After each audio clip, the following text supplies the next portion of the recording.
Hola a todos, bienvenidos a este nuevo encuentro de la comunidad Mi Presupuesto. Yo soy Paula Martínez y hoy vamos a ver algunos temas que las personas físicas tienen que tener en cuenta en diciembre y en el inicio de 2021 al pagar el impuesto a las ganancias. Antes de empezar, comento algo que digo siempre en estos temas impositivos. La idea de estas reuniones es que ustedes conozcan obligaciones y derechos, pero siempre es importante consultar a un profesional especializado, en este caso a un contador, para que los asesore en cada caso particular. Hoy vamos a tratar primero algunas consideraciones generales para tener en cuenta y ubicarnos de qué estamos hablando sobre el impuesto a las ganancias. Luego veremos cómo se calcula el impuesto, que es importante para analizar cómo impactan los distintos ítems, como los pagos de fin de año, y cómo podemos hacer para pagar lo menos posible de este gravamen. Además, vamos a mencionar algunos temas sobre la percepción del 35% de la compra de divisas y los gastos de moneda extranjera, que muchos se estarán preguntando cómo se recupera, y después pasaremos en limpio cuáles son los nuevos valores que van a tener los parámetros de ganancias para 2021 y algunas tareas que les recomiendo realizar a final de año, en diciembre, y también al iniciar el próximo año a partir de enero. Antes de profundizar y entrar bien en tema, veamos rápidamente algunas cuestiones generales del impuesto a las ganancias.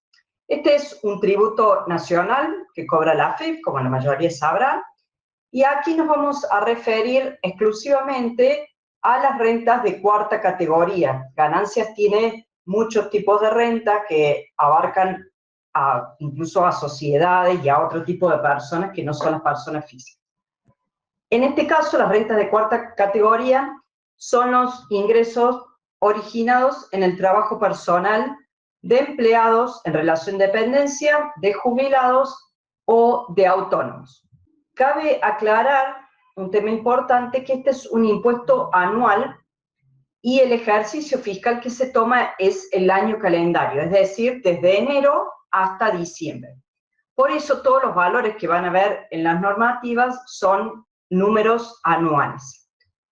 Desde 2018, la ley establece una actualización automática de todos los parámetros. Cuando hablo de parámetros digo deducciones o escalas de alícuotas, y esta actualización se realiza una vez al año en base a un indicador denominado RIPTE, que publica el gobierno y que refleja las remuneraciones imponibles promedio de los trabajadores. En el caso de los asalariados y los jubilados, la forma de pago de este impuesto es a través de un agente de retención, que en este caso es o el empleador o la ANSES o la Caja de Jubilaciones para los pasivos. Y la retención se realiza en los recibos de haberes de cada mes. En cambio, los trabajadores autónomos realizan una declaración jurada anual que vence a mediados del año siguiente, alrededor de junio, depende de cada año, va variando la fecha, y además de esa declaración jurada, antes se van haciendo algunos anticipos que se van abonando antes, como pagos a cuenta. En esta diapositiva pueden ver cómo se calcula el monto a pagar por el impuesto. La base imponible surge de tomar todos los ingresos de la persona y restarle las deducciones permitidas. Para los ingresos se incluyen todos los conceptos del recibo sueldo, incluidos aquellos que figuran como no remunerativos. Solamente quedan afuera los que están expresamente exentos por alguna normativa específica, como sucede en algunos convenios colectivos o en algunas actividades. Pero no hay normativas generales que dejen afuera ningún ítem que se cobre, salvo algún tratamiento muy específico de horas extra en la ley. Además, otra cosa a considerar es que el impuesto toma el criterio de lo percibido. ¿Esto qué quiere decir? Que el ingreso se computa el mes que se cobra. Esto es especialmente importante cuando cambiamos de año, como vamos a ver en detalle más adelante. A esa base imponible, una vez que tenemos esa base imponible, se le aplica una tabla de alícuotas que es progresiva. La alícuota en la escala más baja parte del 5% y luego va subiendo a medida que sube la base imponible hasta el 35%, que es la alícuota máxima. De allí entonces se obtiene el monto del impuesto a pagar.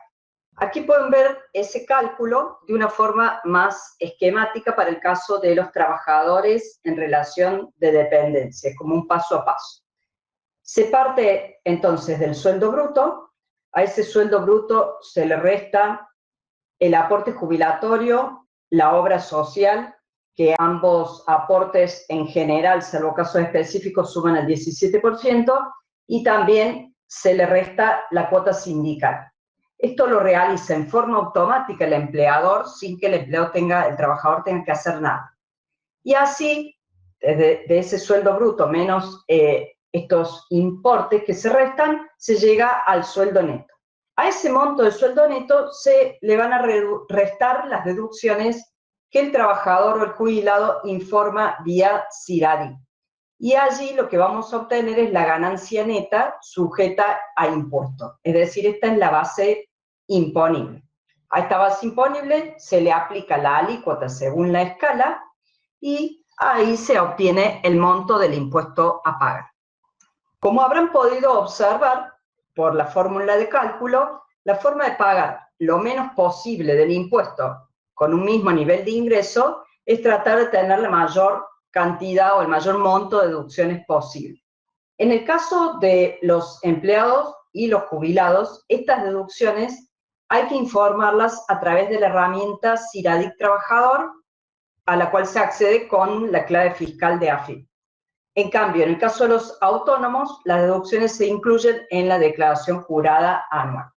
Una cosa importante es informar estas deducciones apenas se concretan, subirlas al CIRADIC, para que el agente de retención la tome en cuenta en ese mes o en el siguiente, según la fecha de cierre del cálculo del recibo de haber, ¿no? Del recibo de sueldo. Si uno lo puede hacer después, en cualquier momento, hasta el 31 de marzo del año siguiente, pero si uno informa la deducción en el mismo mes, evita pagar de más y que luego el empleador lo tenga que devolver. Obviamente que si yo lo hago al final del año, me lo devuelven luego quizás todo junto, pero bueno, como este país hay inflación, ese dinero pierde poder adquisitivo, por supuesto.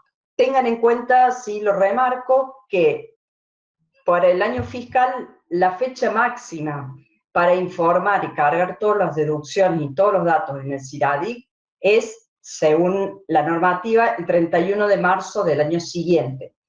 Ha habido años como este de la pandemia en que se extendió un poco, se prorrogó, este año se prorrogó hasta el 30 de abril, pero bueno, hay que estar consciente y tener en cuenta esa fecha, porque si nos queda alguna deducción después, para poder recuperar ese dinero, nos vamos a tener que inscribir en el impuesto y presentar una declaración jurada con un saldo a favor que hay que pedir que nos lo devuelvan. La verdad que es todo un trámite bastante complicado, complejo y difícil de conseguir. Así que lo mejor es estar atento a esa fecha y nosotros acá en la comunidad Mi Presupuesto lo vamos a seguir y por supuesto lo vamos a ir informando como todas las novedades que vamos diciendo.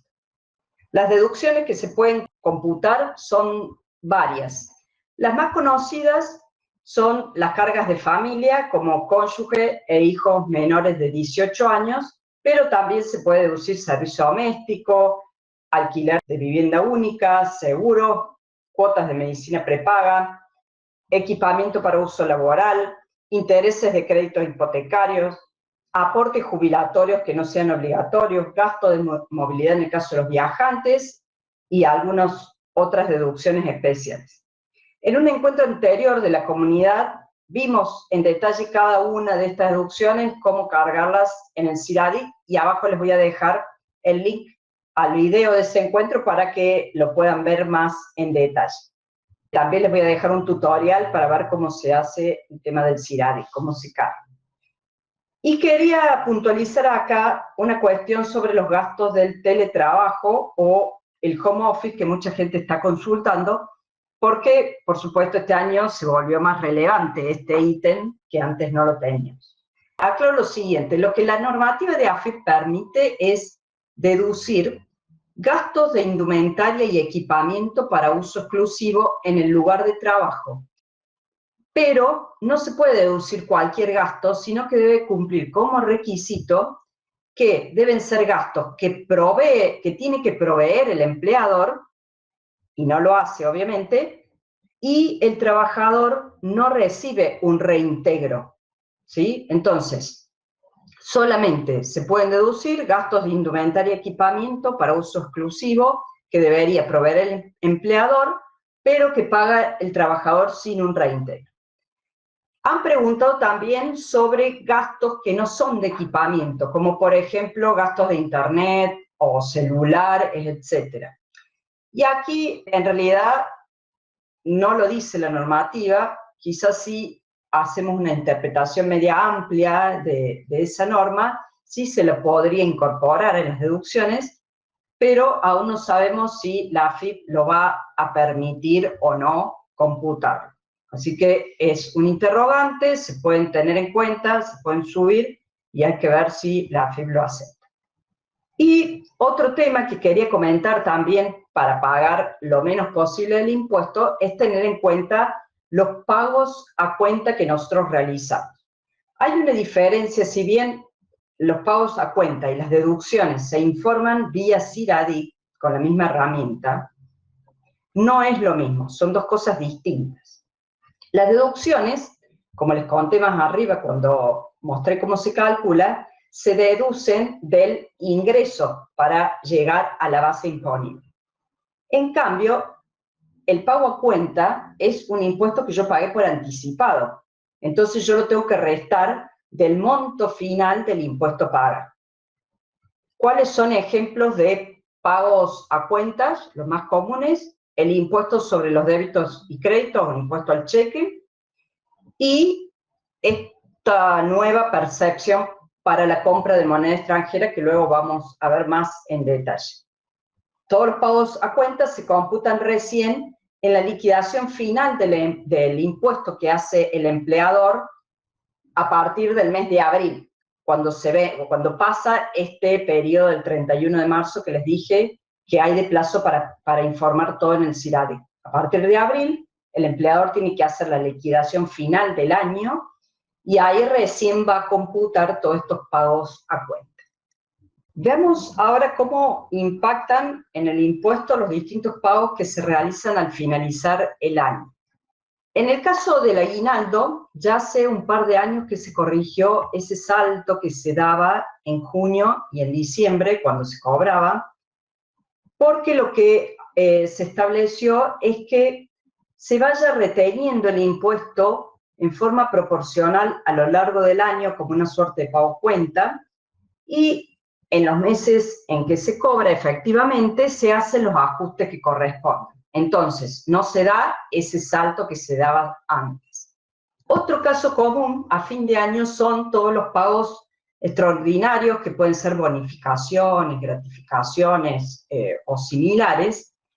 Y en este caso es importante tener en cuenta que hay una gran diferencia en si uno ese pago, esa extra, la cobra en diciembre o si la cobra en enero. Si se abonan durante el último mes del año, ese pago extra se computa todo completo en el impuesto a las ganancias de diciembre, que se retiene en diciembre en el recibo de sueldo. En cambio, si el pago se realiza en enero, los primeros días de enero se puede realizar, ya pasa para el otro año fiscal, para el año siguiente. Entonces, por un lado, se toman los nuevos valores de las deducciones, que van a ser mayores que las del año anterior, y además la ley permite que estas cosas extra que se cobran, que no son habituales, se puedan prorratear durante todo el resto del año. Entonces, en vez de impactar todo ese pago extra en el impuesto de diciembre, que va a ser un solo mes, impacta en los 12 meses del año. Lo mismo sucede con las vacaciones, ¿no? Que también uno lo puede cobrar durante diciembre o enero, que sería mucho más conveniente. Bien, les comento acá esto de la percepción del 35% para la compra de dólares, que ya hubo algunos de ustedes que me estuvieron haciendo consultas. Primero que nada, aclaremos, recordemos que la compra de divisas y los gastos en moneda extranjera que impliquen operaciones de cambio, o sea, estos gastos con tarjeta que uno realiza con pesos, tienen dos tipos de recargos sobre el tipo de cambio. Por un lado está el impuesto país, este impuesto del 30% en general o del 8% para los servicios del exterior, que rige desde diciembre de 2019, hace un año. Este es un impuesto con todas las letras, ¿no?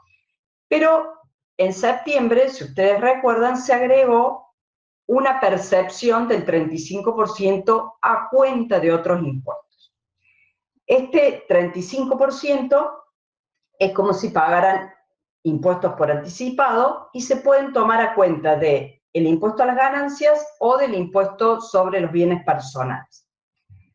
Esto quiere decir que al momento de que a ustedes les toque pagar ganancias o bienes personales, pueden restar el monto de la percepción que abonaron durante el año. Entonces, ¿cómo recuperar ese 35% de percepción? Bueno, va a depender de cada situación fiscal de cada uno. En el caso de empleados y jubilados que pagan ganancias, el empleador, que es el agente que actúa como agente de retención, lo va a computar en la liquidación final del año, como les dije, es a partir de abril del año siguiente. Para que esto sea computado, para que se incluya, el empleado o el jubilado tiene que informarlo a través del CIRADI. Una aclaración importante, todavía esta herramienta no está habilitada, así que tenemos que esperar que la AFIP la ponga en marcha. En el caso de los autónomos, como no tienen agente de retención, lo van a incluir en la liquidación anual del impuesto a las ganancias que se realiza a mediados del año siguiente también. ¿Qué pasa con aquellos que no tributan ganancias? Bueno, puede ser caso monotributistas o algún otro contribuyente. Si no tributan ganancias, pero sí pagan bienes personales, lo pueden incluir en esa declaración jurada de bienes personales. Pero si no pagan ninguno de estos dos bienes, ninguno de estos dos impuestos, perdón, la norma dice que la AFIP habilitará un mecanismo para pedir el reintegro. No sé si ustedes se acuerdan que con el cepo anterior, cuando estaban vigentes estas percepciones, hasta 2015, se había implementado un sistema simplificado para pedir los reintegros para todas las personas que no eran contribuyentes. Supuestamente, ahora también se va a implementar un sistema parecido, o no, bueno, veremos cómo será, pero todavía hasta el momento no hay nada. Así que eso vamos a estar atentos y vamos a seguirlo entre las novedades para la comunidad y para mi presupuesto familiar. Un tema que sí habilitó esta semana la AFIP es la consulta de cuáles fueron las percepciones que se realizaron. ¿Cómo hay que hacer? Hay que entrar con la clave fiscal al sitio web de AFIP, entrar en la herramienta o en el servicio que se llama Mis Retenciones. Si no lo tienen, ahí lo tienen que habilitar y buscan la opción 217/SICORE Impuesto a las Ganancias. Ahí van a ver los montos de la percepción del 35%. Aclaro una cuestión acá, también está ahí el impuesto país, pero está por separado. Y como les comenté, el impuesto país no es un pago a cuenta, sino que es un impuesto. Entonces eso no se puede incluir en la declaración del impuesto a las ganancias. En esta diapositiva pueden ver los nuevos montos que regirán para el año 2021. Aclaro que estos son valores estimados porque todavía no fueron publicados por la AFIP.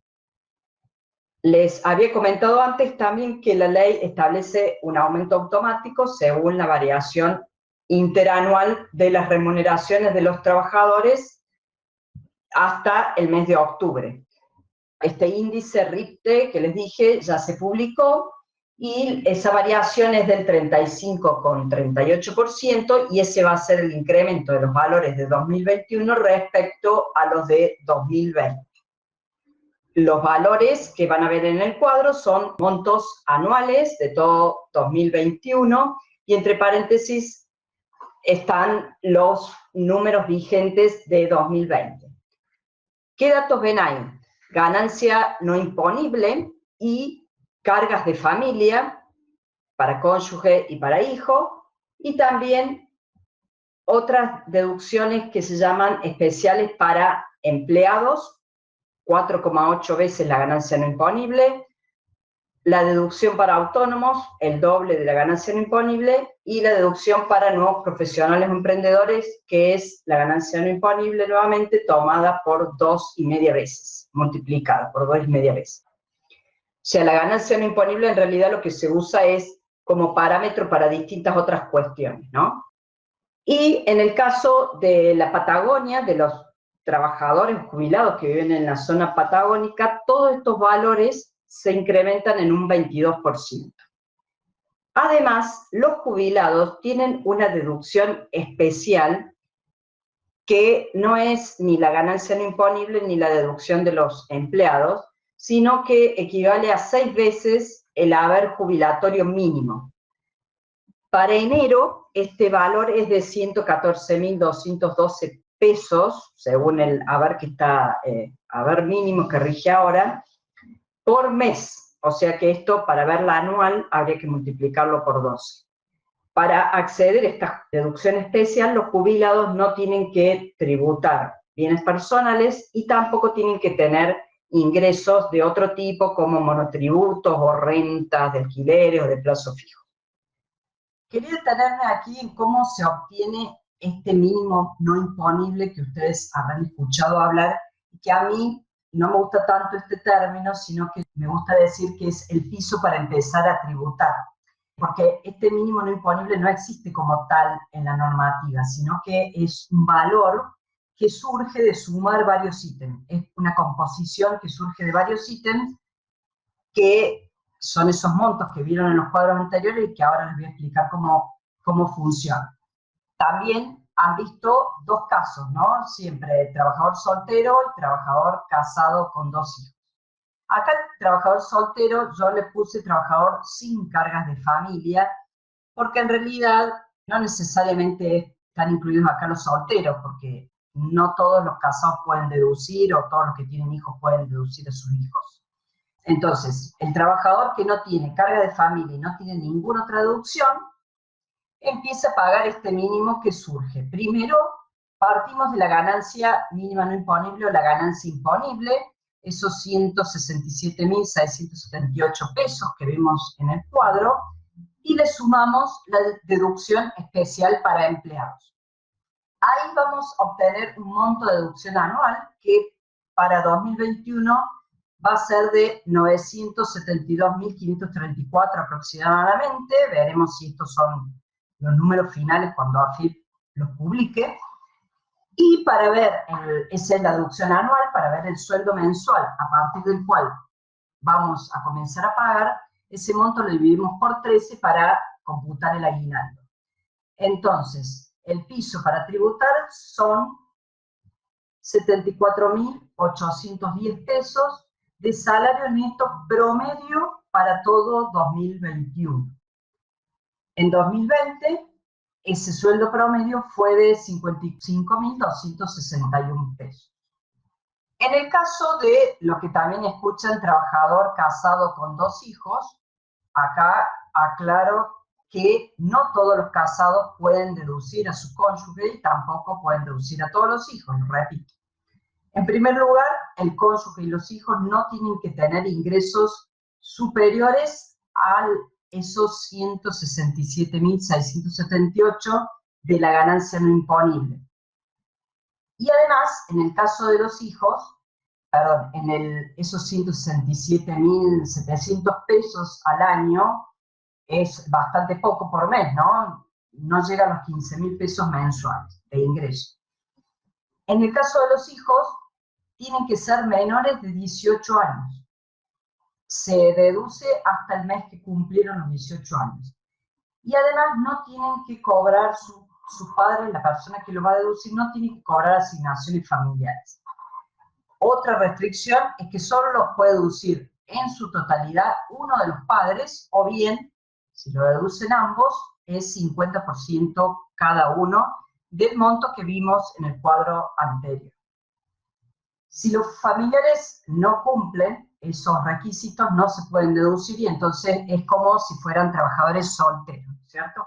Bueno, aquí el cálculo parte del monto que vimos antes, en el caso del trabajador soltero, y le sumamos la deducción por cónyuge y por los dos hijos al 100%, y nos queda un monto anual para deducir de 1.286.520, que ven ahí, dividido por 13, nos da que este trabajador va a empezar a pagar ganancias a partir de un sueldo neto mensual promedio de 98.963 pesos durante todo 2021. Aclaración, si en algún momento hay aumentos de sueldo, se va a empezar a pagar sobre esos aumentos, ¿cierto? Bueno, para terminar, pasemos en limpio cuáles son las tareas que tenemos que tener en cuenta en diciembre y en enero al iniciar el año siguiente. En primer lugar, tenemos que controlar que estén cargadas todas nuestras deducciones en el CIRADIC y también tienen que estar enviadas al empleador. En la herramienta CIRADIC van a ver una de las pestañas que es formularios enviados y ahí pueden corroborar cuál es el último que se envió para ver si está bien. Recuerden que esto se puede realizar todas las veces que sea necesario, pueden modificar el CIRADIC, enviarlo todas las veces que quieran al empleador hasta el 31 de marzo, ¿no?, del año siguiente. Después también, una vez que estén habilitados los servicios que dijimos de las percepciones, tenemos que subir al CIRADIC todo lo que son los pagos a cuenta, como por ejemplo el impuesto al cheque y otras percepciones como la compra de moneda extranjera. Otra cuestión importante de corroborar con el empleador es cuándo es la fecha en la que se van a pagar vacaciones, bonos y esos extras que les comenté antes, y que obviamente lo mejor es que sea en enero, aunque sea el 1 de enero, ya pasa para el año siguiente. Y otro tema importante que hasta ahora no les había dicho es el de pluriempleo, es decir, cuando está un agente de retención, pero también esa persona trabaja para otros empleadores. Es muy común caso de docentes que trabajan en varios establecimientos, profesores universitarios, médicos, personal de salud que también trabajan en varios establecimientos y cobran por recibo de sueldo, no todos lo hacen, pero bueno, en este caso, o casos de jubilados que además siguen trabajando, cuyo agente de retención es la ANSES o la Caja Provincial y tienen otros trabajos. ¿Qué pasa con estos ingresos de otros empleos? Hay que informarlos en el CIRADIC, donde hay una pestaña que dice pluriempleo, y hay que informarlos a medida que uno los cobra. Pero en realidad, igual que todo lo del CIRADIC, uno tiene plazo hasta el 31 de marzo del año siguiente. La diferencia va a ser que si uno lo va informando mes por mes, impacta en el cómputo de ganancias de ese mes. En cambio, si lo informa todo junto al terminar el año, va a impactar todo de una sola vez en el pago de ganancias. Y va a ser un monto bastante importante que les van a deducir si fuera el caso, ¿no? Entonces, bueno, con eso uno hay que tenerlo en cuenta. O lo voy pagando mes por mes, o lo pago todo junto al finalizar. Y después, al año siguiente, cuando pase el 31 de diciembre, comience enero, es importante volver a completar todos los datos del CIRADIC del año nuevo, en el nuevo periodo. Hay que actualizar los datos, comprobar que estén cargados los hijos, el cónyuge, todo lo que tenemos, hay cosas que vienen cargadas, como los hijos vienen del año anterior, pero hay que corroborarlo y ver que esté bien, y si uno no hace ese paso, no se toma como deducción, entonces vamos a estar tributando de más. También en el caso de los jubilados o de los que viven en la región patagónica, tienen que informar esa situación también para que les tomen esta deducción más alta. Bueno, hasta acá llega la presentación, esto es todo por hoy. Les agradezco que hayan participado de este encuentro de la comunidad Mi Presupuesto y los invito a que se sumen si aún no son miembros de esta comunidad.